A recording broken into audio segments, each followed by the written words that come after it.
Hi friends, welcome to Rahul Sharma vlog. मैं हूं आपका बिजनेस दोस्त राहुल शर्मा। दोस्तों, आज की वीडियो में एक सबसे बड़े इंपॉर्टेंट टॉपिक पे बात करने वाला हूं कि आपको अगर कोई बिजनेस करना है तो आपको दुकान किराए पर लेनी चाहिए या नहीं लेनी चाहिए, या आपको खरीदनी चाहिए, क्या करना चाहिए आपको। एंड ये बहुत सारे लोगों के मन में क्वेश्चन आता है एंड बहुत सारे लोग इसी सोच के चक्कर में, इसी कंफ्यूजन के चक्कर में सोचते रहते हैं, अपने रातों की नींद खराब करते रहते हैं और अपने दिमाग उनका खराब हो जाता है ये सोच सोचकर, और उसके बाद भी वो बिजनेस नहीं कर पाते क्योंकि वो हमेशा कंफ्यूज रहते हैं कि यार अगर उनको बिजनेस शुरू करना है तो क्या वो दुकान लें, खरीद लें, या उनको किराए पर लें, क्या करें। तो आज की वीडियो में कंप्लीट आपको इसका आंसर मिलने वाला है। आपका जो भी कंफ्यूजन है वो इस वीडियो को देखने के बाद कंप्लीटली रिजॉल्व हो जाएगा और इसके बाद आपको कोई और वीडियो नहीं देखना पड़ेगा। तो चलते हैं सीधा वीडियो के अंदर और फटाफट आपको डिटेल में बता दूं कि आपको क्या करना चाहिए अगर आप एक नया बिजनेस शुरू करने के बारे में सोच रहे हैं तो।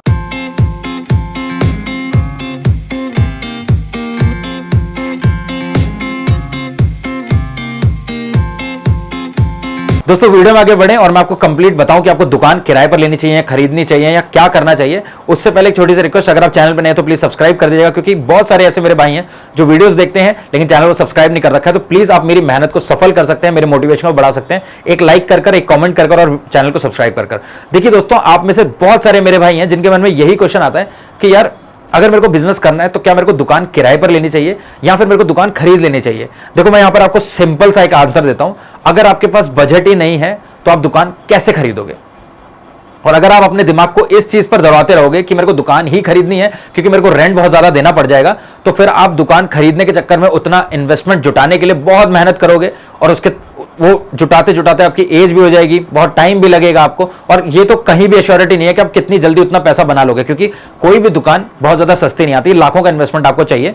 दोस्तों, मैं आपसे यहां पर एक चीज पूछना चाहता हूं, आपका कंफ्यूजन भी इससे दूर हो जाएगा। देखिए, मेरे बहुत सारे भाई ऐसे हैं जो कॉलेज गोइंग स्टूडेंट हैं, कम एज के हैं और वो अपना बिजनेस करना चाहते हैं। अगर आपके पास, मैं कहूं कि आपके पास 30 लाख 40 लाख का इन्वेस्टमेंट है एक बिजनेस शुरू करने के लिए, तो आपका मैक्सिमम लोगों का जवाब ये होगा कि नहीं भैया, हम इतना इन्वेस्ट करके अपना बिजनेस स्टार्ट नहीं कर सकते। एंड बहुत सारे लोग ऐसे हैं जो अपने पेरेंट्स को कन्विंस भी नहीं कर सकते कि वो 30 लाख 40 लाख की दुकान खरीद लें, शॉप खरीद लें। तो यहां पर बिजनेस ना करने से बेहतर ऑप्शन आपके पास है कि आप कम पूंजी लगाकर किराए पर दुकान को लेकर अपने बिजनेस को शुरुआत कर सकते हैं। लेकिन दोस्तों, आप में से काफी सारे लोगों का ये कहना था कि भैया हम अगर दुकान किराए पर लेते हैं तो उसमें बहुत दिक्कत आती है।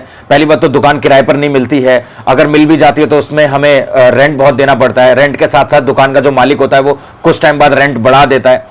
तो ये जो छोटी छोटी प्रॉब्लम आती है ये तब आती है अगर आपको थोड़ी सी नॉलेज ना हो। दोस्तों, अगर आपको थोड़ा सा पता है कि आपको रेंट एग्रीमेंट में क्या लिखाना है, कौन से क्लॉज को मेंशन करना है, तो क्या करना है, कौन से क्लॉज को डेफिनेटली आपको मेंशन करना चाहिए अपने रेंट एग्रीमेंट में, वो मैं आगे आपको बताऊंगा। बट ये चीज मैं आपको बता दूं कि आप बेफिक्र होकर, निडर होकर दुकान किराए पर लेकर अच्छा बिजनेस कर सकते हो। कोई प्रॉब्लम नहीं आती और कोई भी शॉप का ओनर आपको परेशान नहीं कर सकता अगर आप वो सारे क्लॉज को मेंशन करते हैं अपने शॉप के रेंट एग्रीमेंट में। जाहिर सी बात है दोस्तों, दुकान लेने के ये फायदे होते हैं कि आपको किसी की तरीके की कोई भी बाउंडेशन नहीं होती, कोई रिस्ट्रिक्शन नहीं होती, आप कोई भी बिजनेस कर सकते हैं, किसी भी टाइम तक अपनी दुकान को खोल सकते हैं, और साथ में और भी काफी बेनिफिट्स होते हैं। लेकिन इतना बजट कहां से लाओगे भाई? अगर आपके पास 30-40 लाख रुपए, 50 लाख रुपए नहीं है तो फिर आप बहुत टाइम तक सोचते रहोगे इसी चीज के लिए कि आप दुकान कैसे खरीदोगे, इतना पैसा आप कैसे जुटाओगे।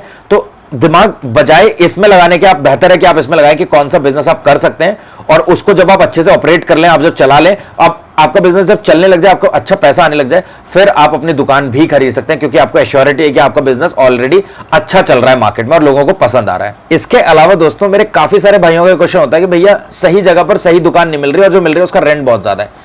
देखो, आप बिजनेसमैन हो, एक चीज क्लियर समझ लो, आपने बिजनेस पहले किया या नहीं किया है। जिस दिन से आपने ये डिसाइड कर लिया कि आपको एक बिजनेस करना है, आप उसी दिन से एज अ बिजनेसमैन अपने आप को ट्रीट करो।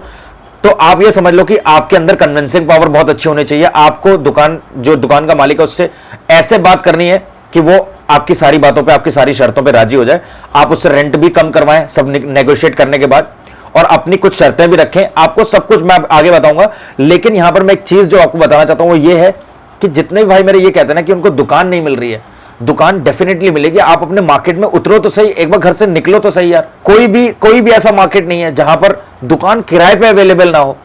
थोड़ा सा बस मेहनत करनी पड़ती है, थोड़ी सी ढूंढनी पड़ेगी आपको, बट मिलेगी जरूर। और काफी केसेस में ऐसा होता है कि लोग लोन की तरफ जाते हैं कि यार लोन ले लेता हूं और उसके बाद दुकान खोल लेता हूं, उसके बाद जैसे जैसे दुकान चलने लगेगी लोन भी चुका दूंगा और मेरी दुकान भी अपनी हो जाएगी, लोन भी चुक जाएगा। ये बहुत अच्छी सोच है, बट मैं एक चीज आपको क्लियर कर देना चाहता हूं यहां पर।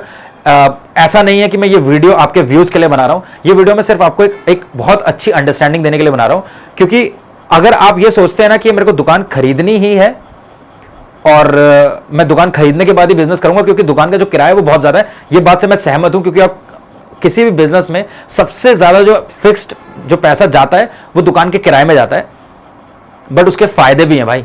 अगर आप किसी किराए की दुकान पे बिजनेस कर रहे हैं, अगर आपका बिजनेस नहीं चल रहा तो आप लोकेशन इजीली चेंज कर सकते हैं। बट अगर आपने दुकान खरीद ली है, आपकी दुकान है, तो आप कुछ भी हो जाए आप दुकान नहीं छोड़ना चाहोगे। आपकी खुद की दुकान होते हो, आप कहीं और किराए पर दुकान लेकर बिजनेस करोगे? नहीं करोगे। आप ये सोचोगे नहीं यार वहां पर मेरे को किराया देना पड़ेगा, यहां मैं फ्री में चलाता हूं।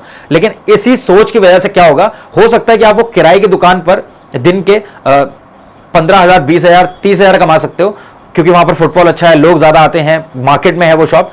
लेकिन यहां पर आपको क्या है, आपके अंदर एक ये छोटी सी चीज ने आपको रोक रखा है कि ये दुकान तेरी है भाई, यहां पर तेरा किराया नहीं जाता, तो क्यों वहां पर किराया देगा, यहीं पर कर, थोड़ा धंधा कम ही तो होगा। लेकिन ये चीज गलत है। आपको मैं यहां पर एक चीज बताता हूं, किराए पर दुकान लेने के काफी फायदे होते हैं और अपनी दुकान के भी कुछ फायदे होते जरूर हैं। लेकिन आपको ये समझना पड़ेगा कि अगर आप कोई दुकान खरीद रहे हैं तो आपके पास बजट होना चाहिए, क्योंकि दुकान के लिए मैक्सिमम केसेस में लोन बहुत मुश्किल से मिलता है।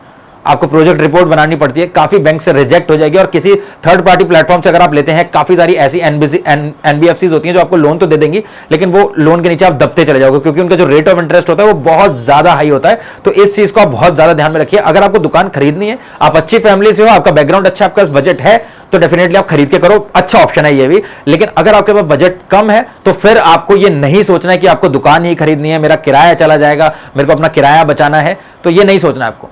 ये सोच के अपने टाइम को बेकार करके बिजनेस ना करने से बेहतर है आप कोई अच्छी सी दुकान किराए पर लीजिए, नेगोशिएशन करके रेंट को कम करवाइए और अपने बिजनेस को शुरू करिए। और आपको ये क्लियर होना चाहिए कि ये जो दुकान मैंने किराए पर ली है, मैं इसमें बिजनेस बहुत अच्छा करूंगा, धंधा मैं बहुत अच्छे से चलाऊंगा, और उसके बाद मैं इतना पैसा कमाऊंगा कि मैं इस शॉप को ही खुद खरीद लूंगा, या मैं इस शॉप के आमने सामने कोई दुकान जरूर खरीदूंगा। तो ये आपके मन में होना चाहिए। अगर आपके पास बजट कम है, आपके पास बजट नहीं है और आप दुकान खरीदने के चक्कर में पड़े रहोगे, तो हो सकता है कि आप मैक्सिमम केसेस में होता भी है कि लोग बिजनेस कर ही नहीं पाते हैं। वो यही सोचते रहते हैं कि यार रेंट बहुत चला जाएगा। रेंट मैटर नहीं करता है जब आपकी इनकम अच्छी हो रही है, आपकी सेल अच्छी हो रही है, आपको प्रॉफिट अच्छा हो रहा है, तो रेंट क्या चीज है, जाएगा यार। बहुत बड़ी बड़ी ऐसी कंपनीज होती हैं जो अपने रेस्टोरेंट्स को, अपने कैफेज को रेंटेड प्रॉपर्टी पे मतलब चलाती हैं, ओन करती हैं, और अच्छे काफी टाइम से चल रहा है उनके बिजनेस। तो जब बहुत बड़ी बड़ी कंपनीज कर सकते हैं तो आप भी कर सकते हो। सो इस चीज के लिए डरने की जरूरत नहीं है। एक बहुत बड़ा क्वेश्चन जो आप लोगों के मन में आता है कि अगर हम दुकान किराए पर लेते हैं तो ऑनर हमें निकाल देगा,